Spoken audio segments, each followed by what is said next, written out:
Hello students, I Mrs. Neelam Tomar is before you and today I am going to tell you how to use do and does in your sentences. कल मैंने आपको बताया था कि present indefinite या simple present tense क्या होते हैं और उनके रूल्स क्या होते हैं. क्लियर.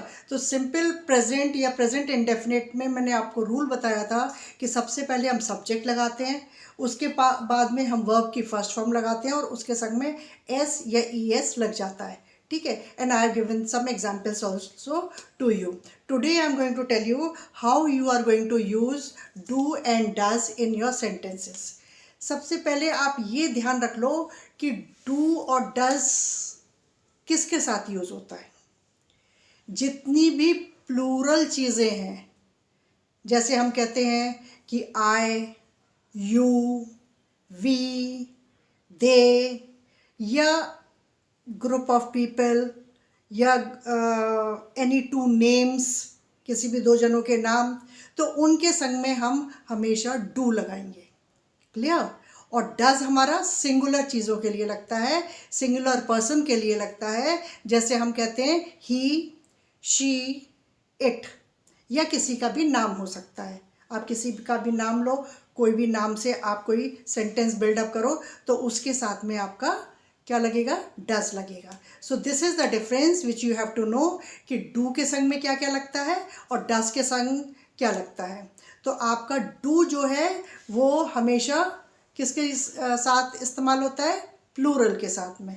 क्लियर. तो प्लूरल में हम क्या क्या क्या यूज़ करते हैं. जैसे I is always considered as plural.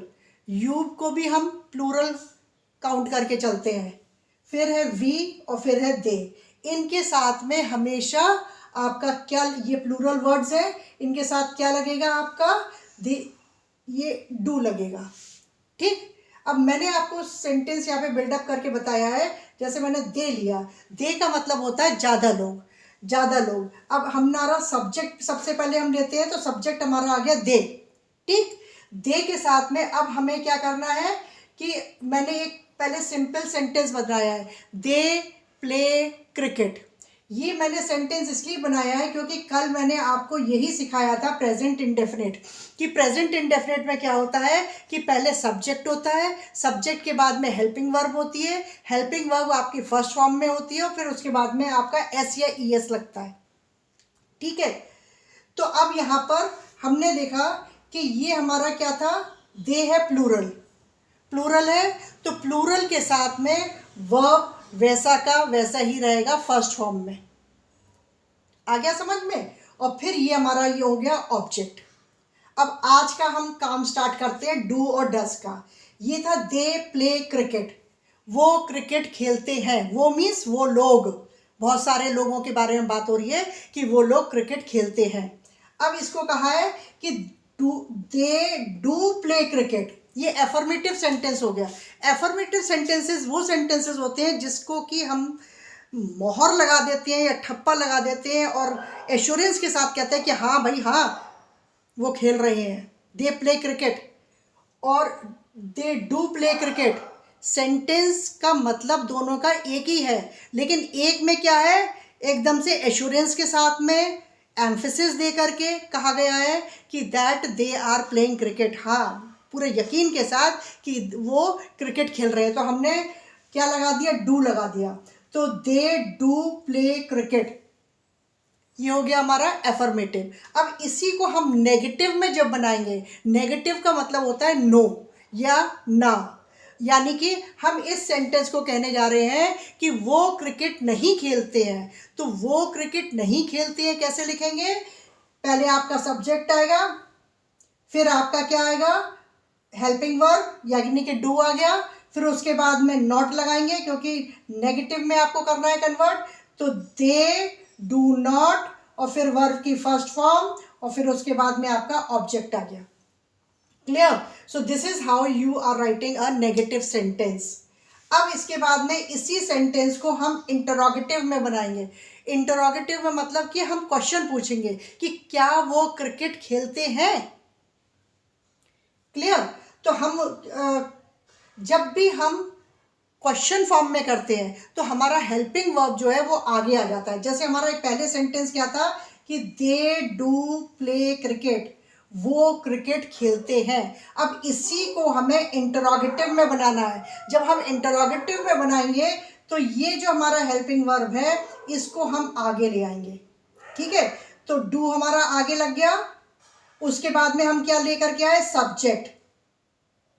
ठीक, सब्जेक्ट के बाद में हमारा वर्ब का फर्स्ट फॉर्म और क्रिकेट का क्रिकेट। यानी कि हमको ये चीज जो है हेल्पिंग वर्ब को आगे लगाना होगा अगर हम इंटरोगेटिव में सेंटेंस बना रहे हैं। क्लियर।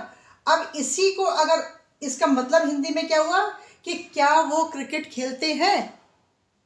अब इसी को हम नेगेटिव में पूछें कि क्या वो क्रिकेट नहीं खेलते हैं।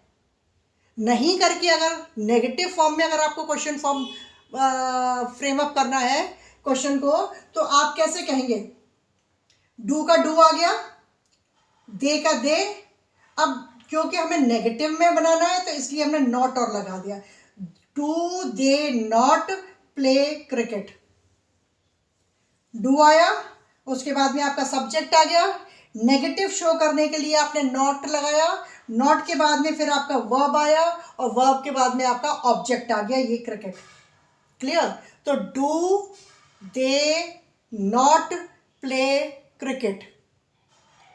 नेक्स्ट सेंटेंस भी हम आपका, ये नेगेटिव में हो गया, ये नेगेटिव में है, इंटरोगेटिव क्वेश्चन फॉर्म में पूछा गया।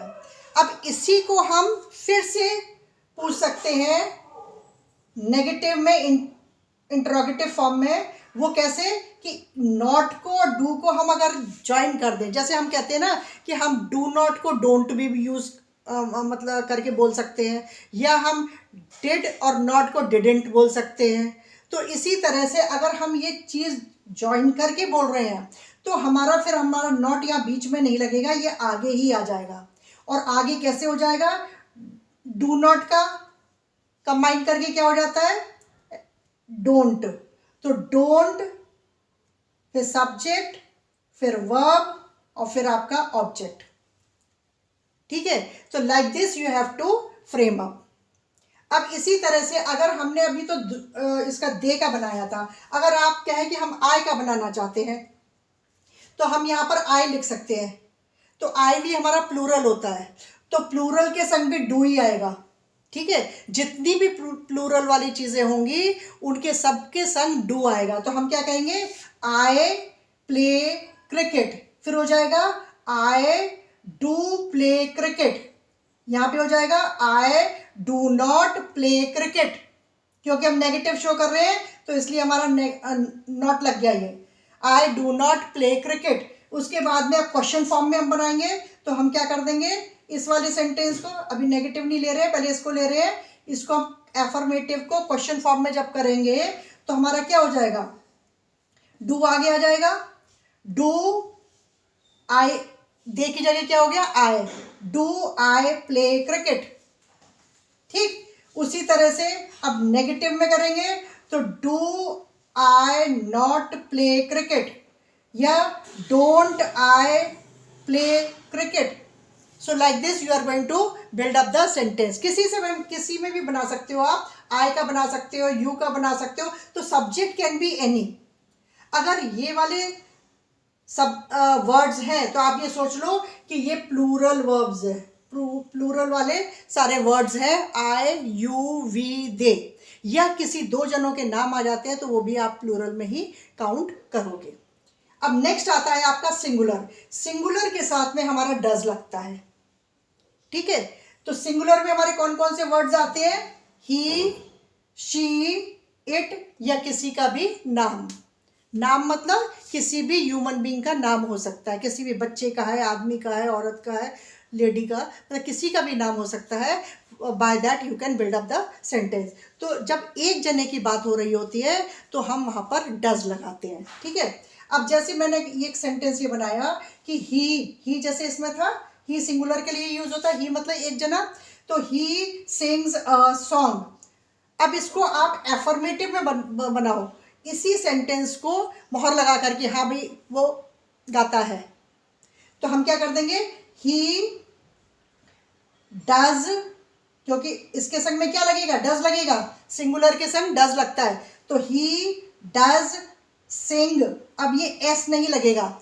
जब भी हम डू या डज लगाते हैं तो हमारी ये वर्ब की फर्स्ट फॉर्म रहती है। क्लियर?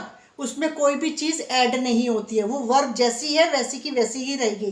तो हम क्या करेंगे, इसको हम यहां लिखेंगे ही डज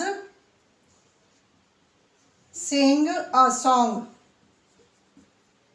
ये अफर्मेटिव हो गया। अब इसी को हम नेगेटिव में बनाएंगे, तो नेगेटिव में कैसे हो जाएगा, he does not sing a song, sing a song. ये नेगेटिव हो गया आपका। अब इसके बाद में आप इसको आप क्वेश्चन फॉर्म में बनाओगे, तो क्वेश्चन फॉर्म में हम क्या करेंगे, ये हेल्पिंग वर्ब जो है हमारा, इसको हम आगे ले आएंगे। तो आगे हम जब लाएंगे तो कैसे करेंगे, डज, डज ले आए, फिर सब्जेक्ट लाओ, डज के बाद में फिर सब्जेक्ट आएगा, does he Singh a song. अब इसको हम नेगेटिव में बनाएंगे, नो करके बनाएंगे। नो करके जब बनाएंगे तो ये वाला सेंटेंस आएगा। तो कैसे हो जाएगा क्वेश्चन फॉर्म में, does he not sing a song. और जब हम डज और नॉट को कंबाइंड करके करेंगे तो हमारा कैसे हो जाएगा, डजेंट, DOESN और अपोस्ट्रोफी करके और फिर टी आ जाएगा, डजेंट। अब ये यहां से नॉट हट गया, ठीक है, तो डजेंट के बाद में आ जाएगा सब्जेक्ट ही, डजेंट ही, और फिर सिंग a song, sing a song, और यहाँ क्वेश्चन मार्क लग जाएंगे क्योंकि ये इंटरोगेटिव फॉर्म में है, तो यहाँ पे आपका क्वेश्चन मार्क लग जाएगा। So this is how you have to remember कि हमारा डू और डज किसके साथ यूज होता है। डू हमारा सिंगुलर के साथ यूज होता है और डज हमारा प्लूरल के साथ में यूज होता है, ठीक है। सो डू जो है वो हमारा प्लूरल के साथ में यूज होगा और डज हमारा जो है वो सिंगुलर के साथ यूज होगा। सो this is how you can build up the sentences. यहाँ पर आप किसी का नाम भी ले सकते हो, जैसे हमने ही लिखा है तो हम यहाँ पर लिख सकते हैं अमित सिंग्स अ सॉन्ग, या शी सिंग्स अ सॉन्ग, या हम कह सकते हैं कि इसमें से कोई भी, अगर तुमको इट पे बनाना है, इट पे बनाना है तो हम कह सकते हैं कि it rains heavily, it rains heavily. यहाँ पर क्यों, अब इसको एफर्मेटिव में बनाएंगे तो हो जाएगा इट डज रेन हैविली। फिर हो जाएगा यहाँ पे फिर इट लगाएंगे, इट हमारा सब्जेक्ट है, it does not rain heavily. फिर क्वेश्चन फॉर्म में does it rain heavily, question mark, does it not rain heavily, और फिर लास्ट में doesn't it rain heavily, question mark, ठीक है। So like this you have to use do and does in your sentences. तो आपको याद रखना है कि जब भी आप डू का यूज करोगे तो प्लूरल के साथ यूज करोगे, और डज का यूज करोगे तो आप सिंगुलर के साथ यूज करोगे, और सिंगुलर में आपके ये वर्ड्स आ जाते हैं और प्लूरल में आपके ये वर्ड्स आते हैं। I hope you have understood, और अगर कोई डाउट हो तो please do let me know.